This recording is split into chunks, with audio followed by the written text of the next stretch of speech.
Hey there to my 44 subscribers, my future subscribers, and all the people that secretly watch me without subscribing. Hopefully the sound of the wind isn't too loud. It was a little warm in here, so I opened the window and it's kind of storming out there. Anyway, today I wanted to talk about autoimmune disorders. And I will break the video down into sections, and I'll try to remember to put timestamps in the description. First, I want to talk about what they are and how they affect me. Like specifically, what an autoimmune disease is and the impact it has on me. And then I will explain each of the three that affect me the most and what they are medically, like what the doctors, scientists, whatever, say they are. But first of all, autoimmune diseases, basically it's when your immune system attacks you instead of like, for example, if you get an injury and your immune system attacks it to try and heal it. When you have an autoimmune disease, a lot of times your immune system doesn't know when to stop attacking. And so once it's healed, it will continue to do things to you despite the fact it doesn't need to.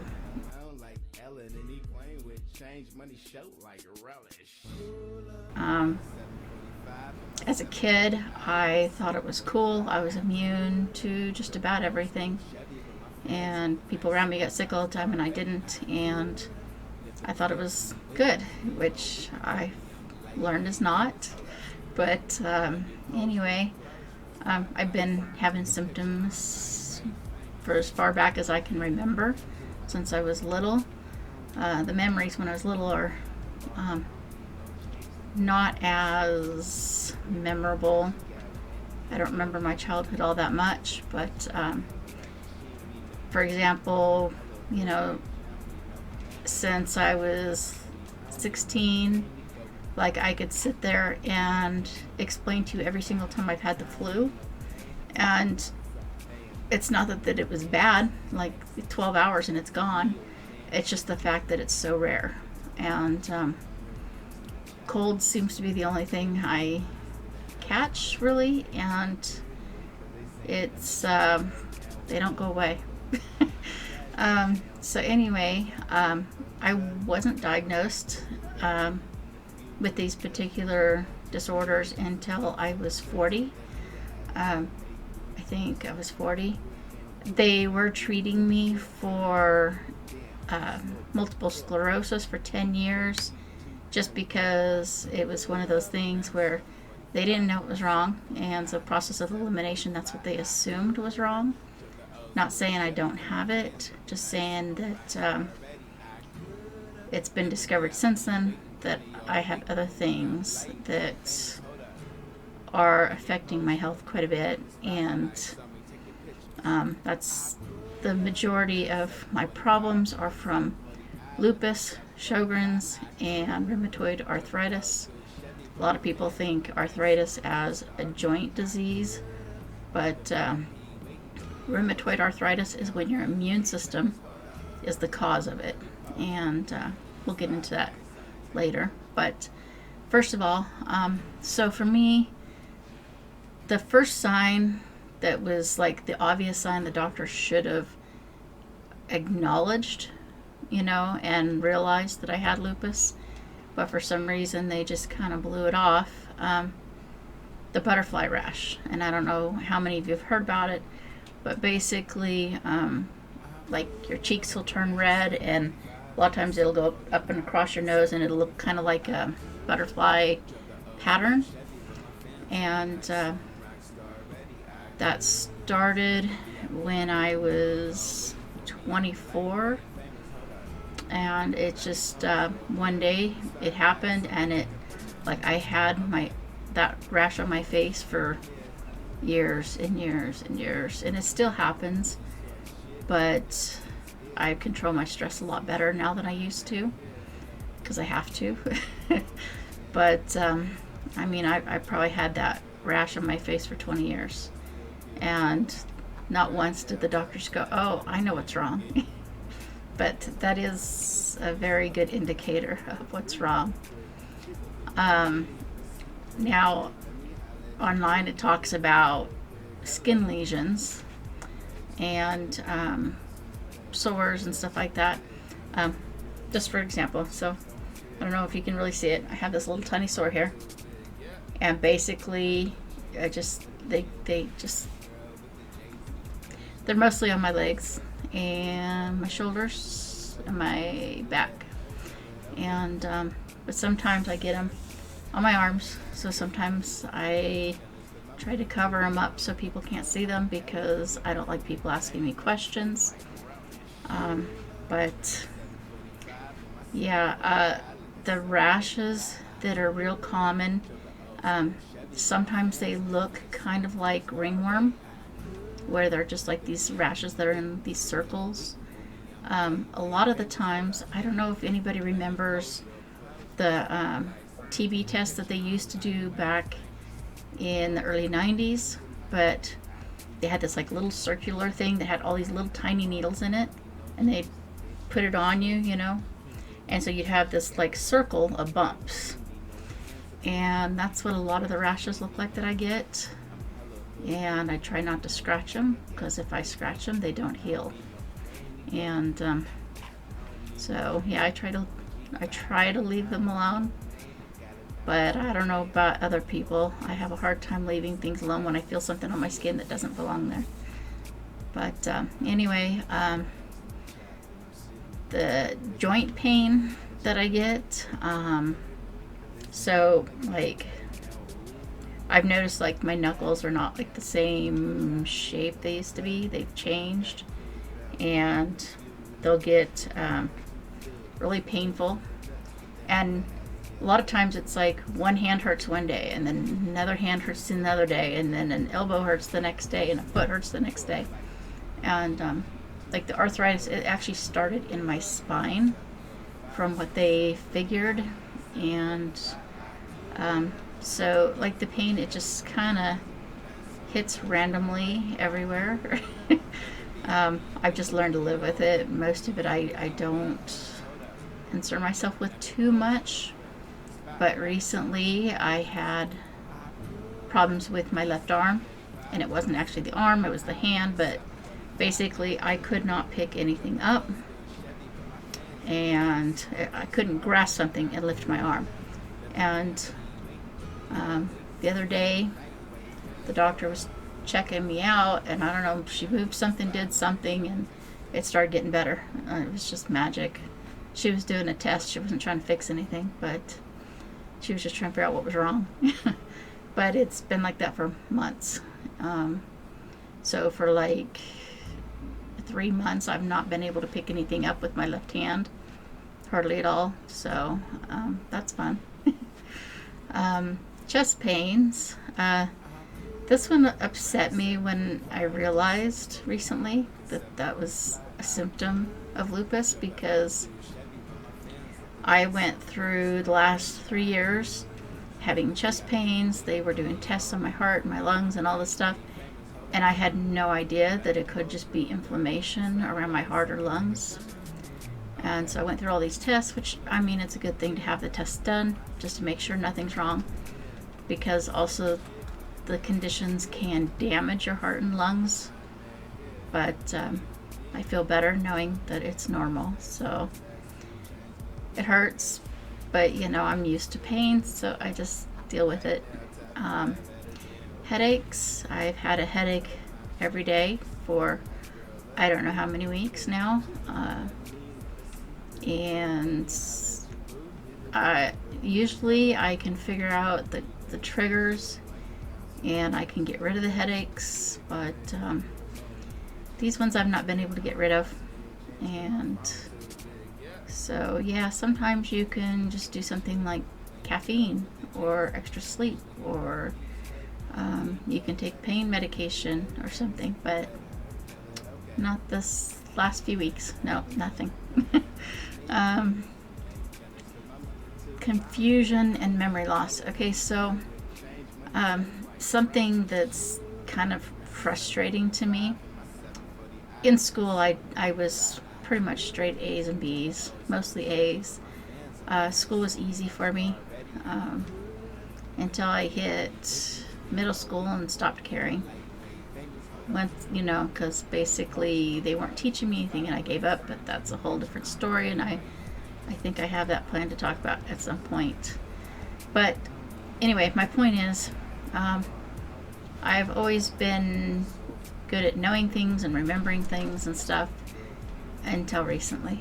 And by recently, I mean it's been kind of off and on for probably the last, I don't know, decade or so.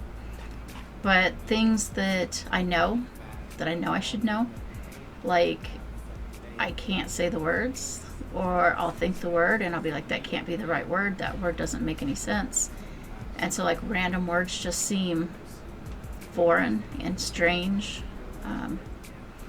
and that my memory, like, I don't know, I'm forgetting things, not to the point of like forgetting my life, but I don't remember my childhood hardly at all, but I don't know, memory loss. See, I can't even remember what I was going to say.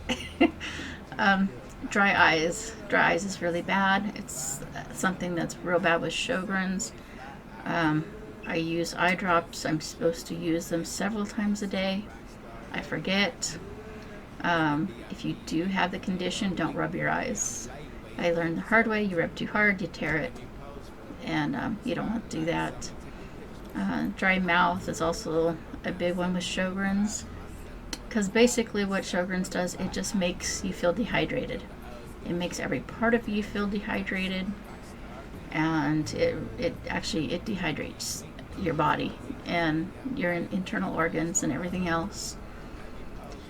And so you got to stay on top of staying hydrated constantly, nonstop. Swollen glands, like in here, get really super painful for absolutely no reason. Not because you're sick, just because it's that moment of that day. Joint stiffness in the mornings. If I stay in bed for 8 hours, then I wake up in pain.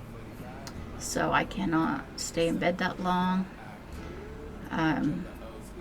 Loss of appetite, and a lot of people probably wouldn't believe me if I told them, because I put on a lot of weight over the last several years, but I have a hard time eating.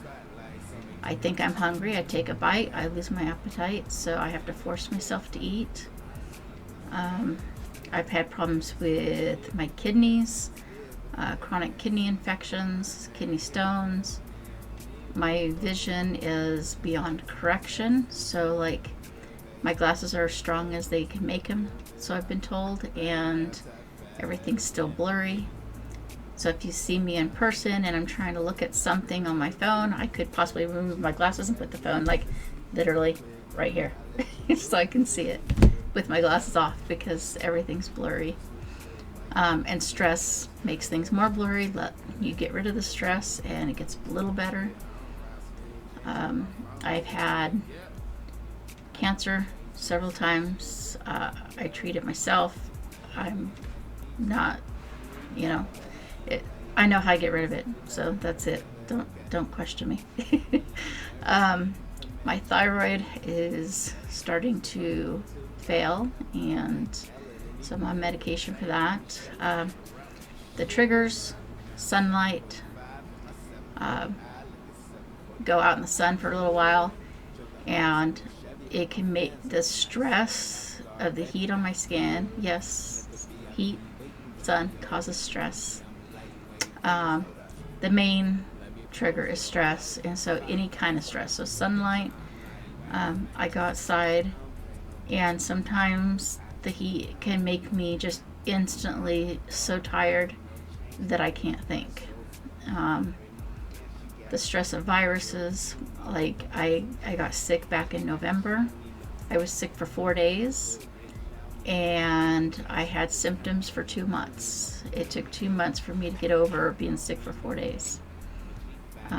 So yeah, that's about sums up the majority of what's wrong with me. So just a second and we'll get on with the other stuff.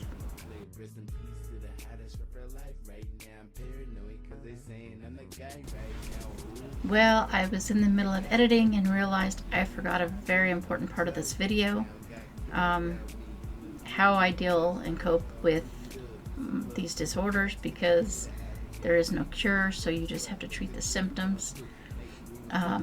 I do use the eye drops. I'm supposed to use them 4 times a day. I use them whenever I think about it.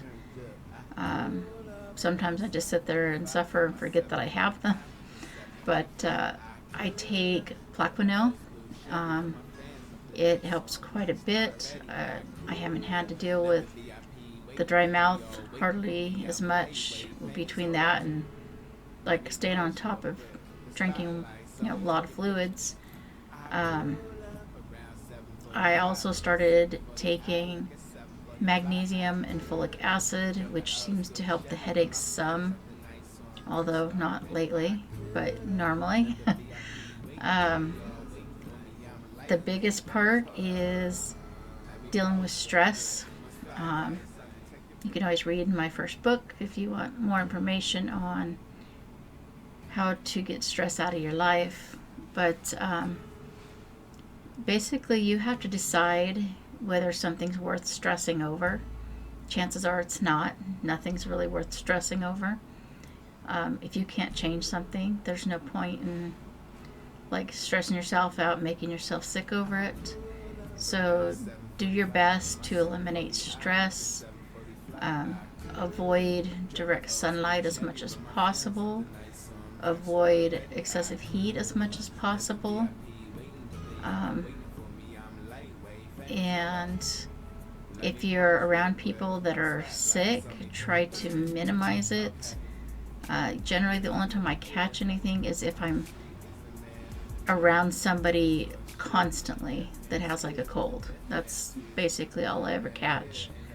But if you know you're susceptible to catching something, avoid it at all costs. I know I was really worried about the whole thing with getting the COVID vaccine because I didn't know what my immune system would do to me, which it did a lot of damage. But as in not my immune system, but the vaccine. And I'm not going to get into that. I wasn't going to get the vaccine. I got it because I had to in order to do the things I needed to do. And that's that. And anyway, like I said, the biggest thing is to minimize your stress levels. Anything that causes stress, whether it's medical, psychological, emotional. If you have people in your life that are just nonstop drama, walk away. If you have people in your life that like to push your buttons, walk away at all costs. Because the thing is, you're risking your life, literally, by being around people that cause you stress. It may not seem critical at the moment, but if you have these disorders and you get under too much stress, you could shut down your kidneys, your liver, your heart. You can kill yourself. So I'm not trying to scare people. I'm just telling you, take care of yourself. Get away from the people that cause you harm, intentionally or not. And if you can't get away from them, at least explain to them why you have to walk away from them temporarily, and explain to them that it's critical to your health and your safety. And anyway, back to the video.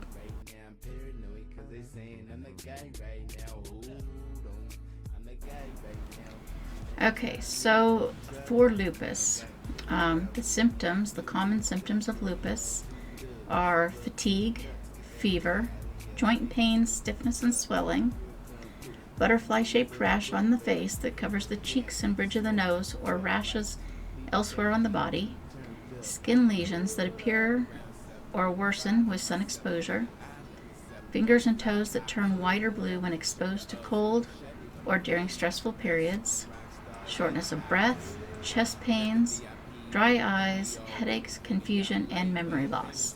Now keep in mind, this is the common symptoms. Not everybody's going to have all the symptoms. In fact, you probably won't have all of them, no matter who you are. The potential triggers for the symptoms: exposure to the sun may bring on lupus skin lesions or trigger an internal response in susceptible people. Having an infection can initiate lupus or cause a relapse in some people. Lupus can be triggered by certain types of blood pressure medications, anti-seizure medications, and antibiotics. People who have drug-induced lupus usually get better when they stop taking the medication. Rarely, symptoms may persist even after the drug is stopped. It doesn't mention stress, but again, stress is the main trigger, I think, in all autoimmune diseases, because it makes your immune system go into overdrive, makes it work harder, and makes it do things it's not supposed to do. The risk factors for lupus: it's more common in women, and although lupus affects people of all ages, it's most often diagnosed between the ages of 15 and 45. Lupus is more common in African Americans, Hispanics, and Asian Americans. The complications: lupus can cause serious kidney damage, and kidney failure is one of the leading causes of death among people with lupus. If your brain is affected by lupus, you may experience headaches, dizziness, behavior changes, vision problems, and even strokes or seizures. Many people with lupus experience memory problems and may have difficulty expressing their thoughts. Lupus may lead to blood problems, including a reduced number of healthy red blood cells and an increased risk of bleeding or blood clotting. It can also cause inflammation of the blood vessels. Having lupus increases your chances of developing an inflammation of the chest cavity lining, which can make breathing painful. Bleeding into lungs and pneumonia are also possible. Lupus can cause inflammation of your heart muscle, your arteries, or heart membrane. The risk of cardiovascular disease and heart attacks increases greatly as well. Having lupus also increases your risk of infection. People with lupus are more vulnerable to infection because both the disease and its treatments can weaken the immune system. The risk of cancer. Having lupus appears to increase your risk of cancer, however, the risk is small. It increases the risk of bone tissue death. This occurs when the blood supply to a bone declines, often leading to tiny breaks of the bone and eventually to the bone's collapse. Pregnancy complications. Women with lupus have increased risk of miscarriage. Lupus increases the risk of high blood pressure during pregnancy and preterm birth. To reduce the risk of these complications, doctors often recommend delaying pregnancy until the disease has been under control for at least 6 months.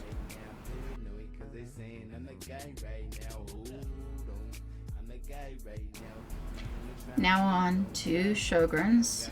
Again, these symptoms and stuff apply to some people, not all people. Everybody's different. One person might have one problem, one might have another, but this is what's common. So in Sjogren's symptoms: dry eyes. Your eyes might burn, itch, or feel gritty, as if there's sand in them. Dry mouth. Your mouth might feel like it's full of cotton, making it difficult to swallow or speak. Some people with Sjogren's syndrome also have one or more of the following: joint pain, swelling, and stiffness, swollen salivary glands, particularly the set behind your jaw and in front of your ears, skin rashes or dry skin, vaginal dryness, persistent dry cough, prolonged fatigue.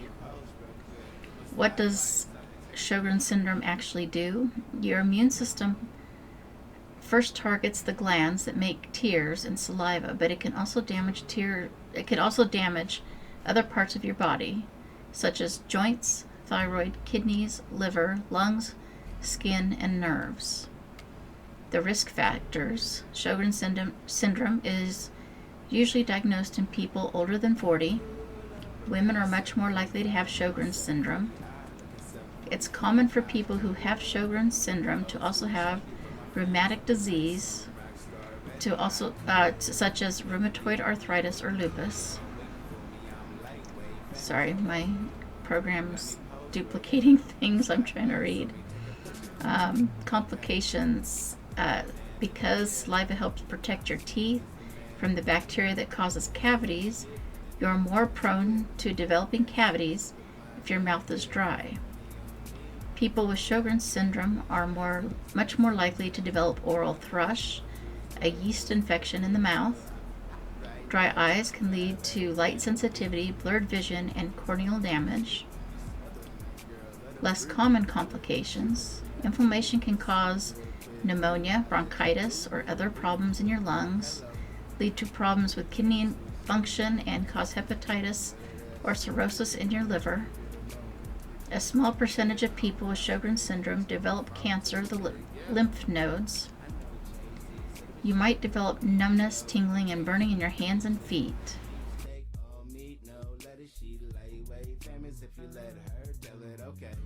And the last one I want to talk about is rheumatoid arthritis.